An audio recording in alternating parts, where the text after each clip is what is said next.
안녕하세요. 경제스쿨 시청자 여러분. 오늘은 OECD 한국 선행지수가 어떤 상태인지 알아보고요. 앞으로의 전망 그리고 주가와의 관계까지 다 짚어보도록 하겠습니다. 교수님 네, 안녕하세요. 안녕하세요. 네, 교수님. 우선 OECD 한국 선행지수가 어떤 상태인지 어떻게 나왔는지부터 확인해 볼까요?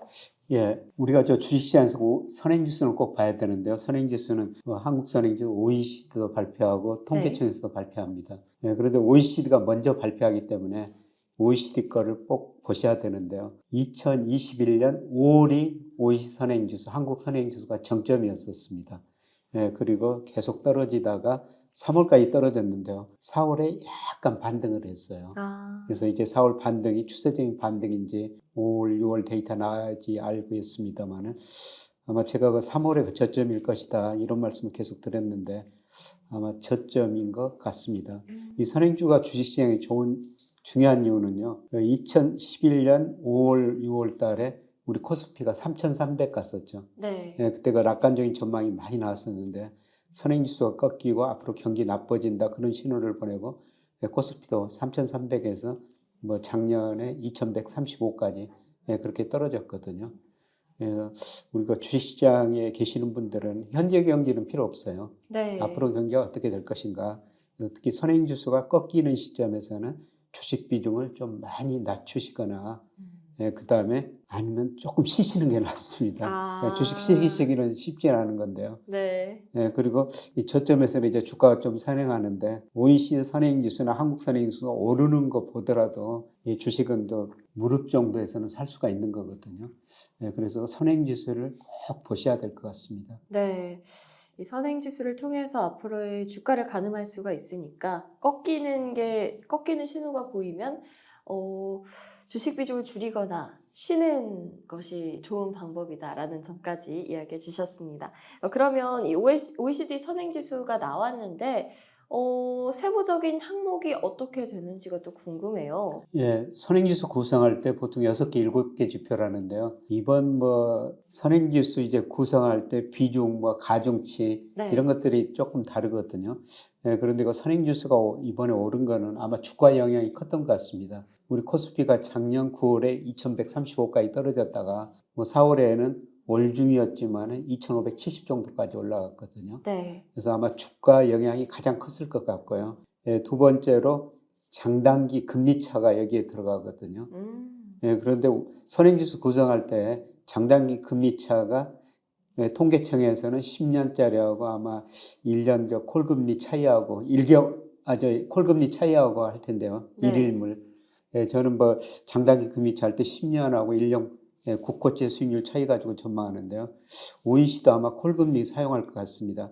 그런데 그 장단기 금리 차가 계속 줄어들다가 마이너스까지 갔는데 최근에 4월 달에 플러스로 전환됐거든요. 그리고 재고일 지수가 굉장히 네. 높기는 높지만은 재고 출하 비율이 좀 감소세로 전환됐어요. 음. 그리고 경제 심리 지수도 기업 경기 실사 지수가 좀 개선됐고요. 특히 그 소비 심리 지수가 많이 좋아졌습니다. 그래서 이런 것들이 개선되면서 선행 지수가 4월에 약간 반등한 것 같습니다. 네, 각각의 선행지수들 중에서 어떤 항목들이 반등이 있었는지, 어떤 변화가 있었는지 말씀해 주셨는데요. 그러면 다른 나라들은 어떤지가 궁금해요. 우리나라 주식에 그리고 많은 부문에 경제적인 부문에 있어서 영향을 주는 미국 그리고 중국의 선행지수가 어떻게 변했는지가 궁금한데요.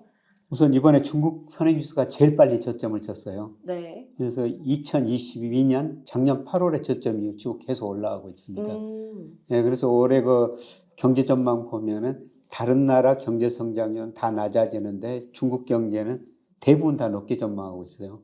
올해 5% 혹은 6% 전망하고 있는데요. 네. 작년에 중국 경제가 3% 성장했는데 선행지수가 올라가면서 앞으로 경기가 좋아질 것이다. 그래서 중국은 저점을 제일 빨리 친 것 같고요. 그런데 우리가 더 중요한 게 중국보다는 사실 미국이죠. 근데 미국의 선행지수는 우리보다 한 달 늦게 2021년 6월에 정점을 쳤거든요. 음. OECD 기준입니다. 우리는 5월에 정점을 쳤고, 그런데 미국 선행지수는 아직까지도 계속 하락하고 있습니다. 네. 그리고 미국 컨퍼런스 보드라는 데가 있는데요. 거기서도 선행지수를 작성해 가지고 발표를 하거든요. 예, 그런데 그 선행지수는 지금도 계속 떨어지고 있습니다. 아, 예, 그래서 이런 걸 볼 때 미국 경제는 조만간 침체에 빠질 가능성이 상당히 좀 높아 보입니다. 네.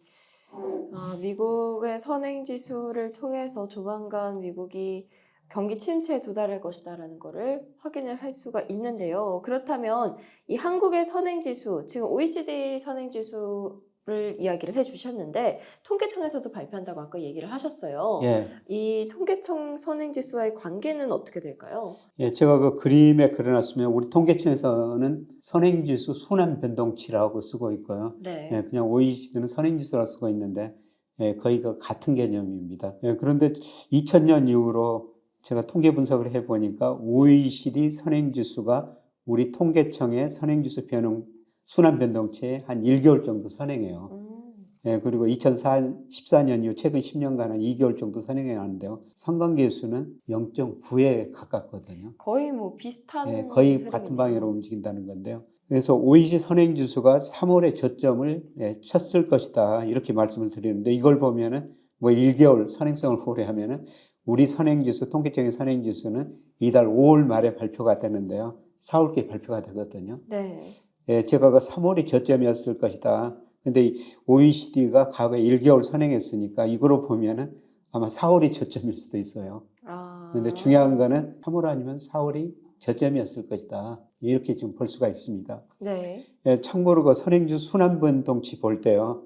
예, 그림에 그려놨습니다만은 이거 100 이상이고 100 이하 이 의미가 뭐냐면요. 이건 우선 방향을 더 중요시 합니다. 올라갈 때는 선행지수 순환변동가 저점을 치고 올라가면 앞으로 경기가 회복된다는 뜻이고 경기가 이게 선행지수 순환변동가 정점을 치고 떨어지면 경기가 나빠진다 그런 의미거든요. 네. 그런데 100은 무슨 의미냐면 추세예요. 그래서 장기 추세가 있는데 이게 100 이상이면은 그 추세 이로 경기가 앞으로 굉장히 좋아진다는 의미고요. 그다음에 100 이하로 떨어지면은 선행지수 순환변동가 추세 밑으로 떨어지고 앞으로 경기가 굉장히 나빠진다는 의미입니다. 네. 예. 그런데 지금 뭐 선행지수만 이렇게 보면 경기가 좋아진다는데 지금 언론에서 보면은 뭐 경기 좋아지는 지표는 하나도 없죠. 그렇죠. 예. 우리가 주식시장에서는 현재 경기 보면은 절대 안 돼요. 그래서 현재 경기 나쁘다는데 그래서 코스피는 연초에 2180까지 갔다가 최근에 2500이 넘었는데요. 현재 경기는 나쁘다는데 왜 이렇게 주가는 오르는가 올랐는가.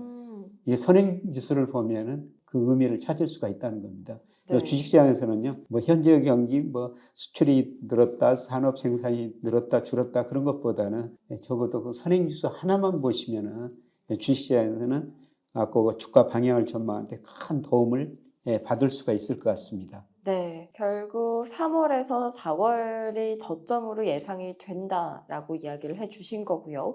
그렇다면 이 코스피와의 관계가 사실 정말 많은 분들이 궁금해하실 텐데, 코스피를 선행하는 건가요? 예, 우선 그 선행지수 자체에 코스피가 들어가 있어요.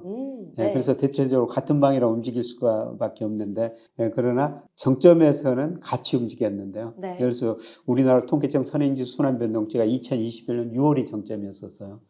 코스피도 6월이 정점이었었죠. 그리고 선행지수 순환변동치 물론 코스피도 같이 떨어졌습니다만은 제가 예상해보면은 이게 뭐 3, 4월이 저점이었을 것이다. 3월이 저점이었을 거다. 계속 그렇게 말씀을 드리는데요. 통계청과는 이달 말에 산업활동 동향 발표되면 알 수가 있거든요. 그런데 뭐 3월이 저는 저점이었다고 보는데 4월이 올랐을 거라고 보는데 그렇지 않더라도 4월은 저점이었을 것 같습니다. 아까 선행지수를 구성하는 장단기 금리차가 좀 개선됐고 주가가 올랐고 재고일 지수가 이렇게 감소한다는 것이죠. 그래서 제가 그림을 하나 이거는 자주 보여드린 그림인데요. 네. 여기서 그 선행지수 순환변동치는 제가 통계청을 지수를 가지고 다시 예측해 가지고 내년까지 한번 전망해 본 거예요. 그런데 이 그림에 3월이 그 저점이 나오고요. 네. 올라가다가 뭐 6월, 8월 이쯤에 좀 제자리 걸음을 하거든요. 그래서 이걸 보고 제가 뭐 6, 8월 달에는 주가 조정을 보일 수 있다.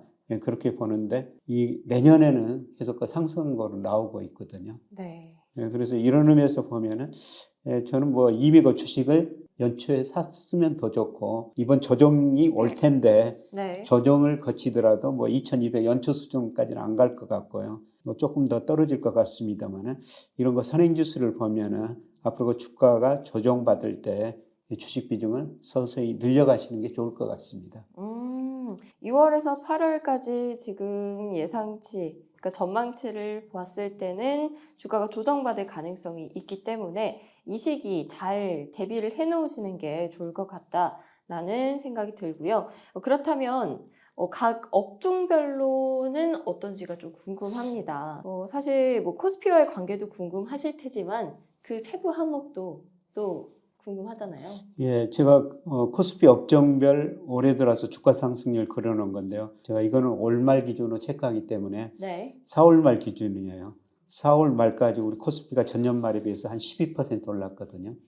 예, 그런데 코스피보다 더 오른 업종이 철강 22% 올랐죠. 네. 그다음에 운수장비, 자동차 22% 올랐습니다. 음. 그다음에 전기전자 21%, 예, 그다음에 기계, 화학 코스피보다 좀 더 올랐거든요. 네. 이런 것들은 전부 경기 관련 업종이에요. 그래서 주식시장은 이미 앞으로 경기가 회복될 것이다. 이런 기대를 가지고 경기 관련 업종이 먼저 올랐고요. 네. 예, 그다음에 못 오른 업종이 있죠. 못 오른 음. 업종 보니까 음식료, 통신업, 의약품, 뭐 전기가스. 특히 전기가스는 뭐 한전 때문에 오를 수가 없었죠. 네. 예, 한전이 계속 정부가 요금을 별로 인상 안 해줘서 적자날 수밖에 없었는데요. 근데 음식료, 통신, 뭐 의약품 이런 거는 경기 탄력성이 낮은 종목들이거든요. 예, 그래서 올해 우리 주식시장 업종별로 보니까 이미 우리 주식시장은 예, 경기 회복을 미리서 반영하고 있구나. 예, 그래서 이런 거 경기 관련 업종이 먼저 오르고 이제 선행지수 오르고 시차를 두고 내년에는 경제 지표들도 예, 좋아질 거라는 겁니다. 네. 그래서 저는 저 선행지수 이런 것 가지고 경기 국면에 따라서 판단하는데요. 예, 작년에는 선행지수 하락 국면이었으니까 예, 작년에는 제가 경기에 비탄력적인 예, 종목을 투자하시러 좀 하시자. 작년에는 그 KT 같은 종목을 좀 많이 추천드렸었어요. 맞아요. 예, 그래서 KT 같은 주식 사가지고 예, 배당을 받죠. 근데 작년에 KT 주식은 뭐 주가지수 많이 떨어졌는데 올랐거든요. 그리고 배당도 받았었죠. 근데 올해 들어서는 떨어지는데요. 그래서 올해 들어서는 제가 KT보다는 삼성전자 주식을 사십시다. 이런 말씀을 드렸는데요. 네. 예, 바로 선행지수 국면에 따라 가지고 예, 종목도 조금 비중을 조절해야 될 것 같습니다. 예, 문제는 이런 전기 관련 업종이 지금 올랐다가 조정을 받고 있는데요. 뭐 제가 오른 정확히 지적할 수 없습니다. 6, 8회를 조정을 벌 것이다. 이미 조정 국면에 서서히 들어선 것 같습니다. 이런 조정 시기에 또 주식을 다시 그 비중을 늘려야 되는데 이때 어떤 업종이냐? 예, 저는 상반기에 우리 주식시장 코스피보다 더 높았던 종목들, 철강, 운수장비, 전기전자, 대표적으로 포스코홀딩스, 그 다음에 현대차, 삼성전자, 이런 것들이죠. 예, 물론 2차 전지도 많이 올랐다가 지금 조정을 또 많이 보이고 있는데 4분기에 2차 전지도 오를 거예요. 예, 그런데 지금 선행지수가 증가하고 앞으로 경기가 회복 국면 예상되니까 예, 아마 우리가 그 업종별로 주식 비중을 포트폴리오를 구성할 때 이런 경기 관련 업종을 더 비중을 늘리시는 게 좋을 것 같습니다. 네. 일단 코스피 업종별로 상승률을 비교한 이 그래프를 보더라도 코스피보다 어떤 업종들이 더 높게 올랐는지가 보이죠. 경기 관련 업종들이 더 많이 올랐는데 경기 회복 기대감이 미리 반영됐다는 것을 확인할 수가 있습니다. 6월에서 8월 달에 조정 시기가 온다라고 미리 말씀을 해주셨는데요. 관련해서 좀 대비를 해주시고 앞으로 어떤 업종들을 늘려가야 되는지 경기 관련된 업종들 위주로 많이 살펴보는 것을 이야기해 주셨습니다. 앞으로 이런 업종의 종목은 잘 모르니까 네. 관련들 자동차 업종 애널리스트 같은데 IT 업종 애널리스트 모시고 한번 나중에 예, 들어볼 기회를 한번 갖겠습니다. 괜찮은데요. 이제 저희가 주로 거시경제 이야기를 많이 해드리고 이 전반적인 경제 흐름을 이야기해드리는 시간을 가져왔는데요. 중간중간에 가끔씩 이제 업종별 이슈라든지 그런 부분들을 세밀하게 살펴봐 주시는 전문가분들 모시면 참 도움이 많이 될 것 같습니다. 네, 다음 시간 한번 기대해 보고요. 언제 모실 수 있는 건가요? 예, 뭐 5월 말, 음, 뭐 6월 초 되면요.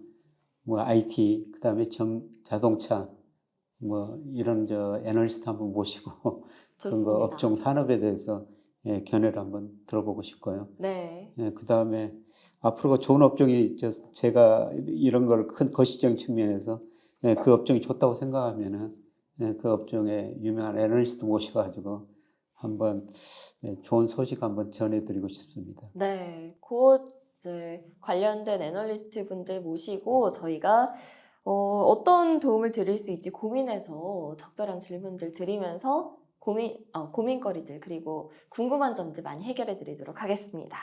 교수님, 그런데 지금 이 그래프를 보니까요. 삼성전자 주가 그리고 선행지수 순환변동치의 흐름이 거의 비슷하게 흘러가는 것 같아요. 예, 방향 크게 같이 움직이는데요. 네. 그런데 삼성전자 주가가 고점, 저점에서 선행지수보다 좀 더 선행을 하고 있어요. 삼성전자가 대표적인 경기 관련주라고 보고 있는데요. 네. 그만큼 삼성전자 주가가 경기를 미리서 반영한다는 것입니다. 그래서 최근에 그 삼성전자 주가가 좀 느리기는 느리지만은 네. 그래도 어느 정도 올랐지 않습니까? 그렇죠. 뭐 52,000원까지 떨어졌다가 최근에 65,000원 안팎까지 올라갔는데요. 그런데 저는 삼성전자 주가가 그 52,000원에서 저점을 기록한 것이 아닌가 그렇게 생각합니다. 그래서 조만간 그 선행지수가 올라갈 것이다 이런 말씀을 드렸습니다만은 아마 선행지수 3월을 저점을 치고 올라가면은 앞으로 그 반도체 경기도 회복된다는 겁니다. 네. 그래서 이런 의미에서 삼성전자 주가가 좀 선행지수에 먼저 반영을 했고요. 대표적인 경기 관련주니까요. 그래서 삼성전자 주가가 선행지수 순환변동치 올라갈 걸 기대하고 먼저 올랐는데 여기서 선행지수 순환변동치가 오른 게 확인이 된다면은 뭐 삼성전자 주가는 저는 추가적으로 더 오를 수 있다. 물론 제가 그 685는 좀 조정을 볼 것이다. 미국 쪽에서 충격이 올 것이다. 계속 이런 말씀을 드립니다만은 그때는 좀 삼성전자 주식도 출렁거리겠죠. 그때 그 삼성전자 주식을 또 한 번 살 기회가 아닌가 그렇게 생각하고 있습니다. 아, 네. 정말 신기하네요. 어떻게 이렇게 흐름이 비슷하게 흘러가는지 궁금해졌는데, 결국에 주가 그리고 이 선행지수는 뗄래야 뗄 수 없는 관계인가 보네요. 예. 그래서 저는 경제지표, 뭐 수많은 경제지표가 있죠. 네. 그런데 다 보실 필요 없이요. OECD나 우리 통계청에서 발표하는 선행지수. 이거 하나만 보셔도 주식시장, 뭐 자산 배분하는데 큰 도움을 받으리라고 보고 있습니다. 네. 그래서 OECD 선행지수는요, 매월 둘째 주 화요일에 발표돼요. 근데 우리나라 통계청의 선행지수 순환변동치는 매월 말에 지난달 통계가 발표되거든요. 네. 그래서 OECD가 한 2주 정도 더 빨리 발표하기 때문에 OECD 거 꼭 참조하시면 되실 것 같습니다. 네. 어려운 게 없고요. 그냥 OECD 들어가가지고 거기서 리딩 인덱스 선행지수 찾아보면요. 우리나라뿐만 아니라 각국의 선행지수가 OECD 회원국 전부 나오고요. 뭐 G20 국가, G7 국가, 그 다음에 주요 이머징 마켓이라면 중국, 그 다음에 브라질, 러시아, 인도, 그 다음에 남아프리카 공화국, 뭐 이런 선행지수, 신흥시장 선행지수까지 전부 나오거든요. 네. 그래서 이거를 꼭 우리 주식 투자하시는 분들은 참조하시는 게 좋을 것 같습니다. 네. OECD 선행지수 매월 둘째 주 화요일에 발표가 된다라고 하니까요. 직접 들어가서 확인해 보셔도 좋을 것 같습니다. 네. 그러면 오늘도 퀴즈 타임이 준비가 되어 있는 것으로 알고 있어요. 교수님, 오늘의 퀴즈는 무엇일까요? 예, 제가 우리 주식시장에서는 꼭 봐야 될 게 선행지수다. 네. 그런데 통계청에서 선행지수 순환변동치를 발표한다. 그리고 우리나라 선행지수를 또 어디서 발표한다. 그런데 우리나라보다도 한 2주 정도 더 빨리 발표한다. 이게 어디서 발표하는지 그 기관 이름을 영어로 써주시면 될 것 같습니다. 네, 기관명 영어로 작성해 주시면 되고요. 댓글에다가 답변 달아주시면 감사하겠습니다. 총 3분께 선물 드릴 예정이니까요. 많이 댓글 달아주시고 참여해 주시면 감사하겠습니다. 네, 이번 시간에 이제 OECD 한국 선행지수가 어떤 흐름을 보이고 그리고 주가 흐름이 어떤지까지도 확인을 해봤습니다. 앞으로 주가가 오를까요? 라고 질문을 해드렸을 때 선행지수를 보여주면서 6월에서 8월 달에는 조정을 받고 이렇게 설명을 해주실 수 있으면은 얼마나 좋겠습니까? 그래서 이번 시간 잘 공부하시고 복습도 많이 하셔서 내가 주가 흐름 미리 보고 투자할 수 있는 그런 투자자가 되기를 바랍니다. 네, 오늘도 고생 많으셨습니다. 감사합니다. 네, 고맙습니다.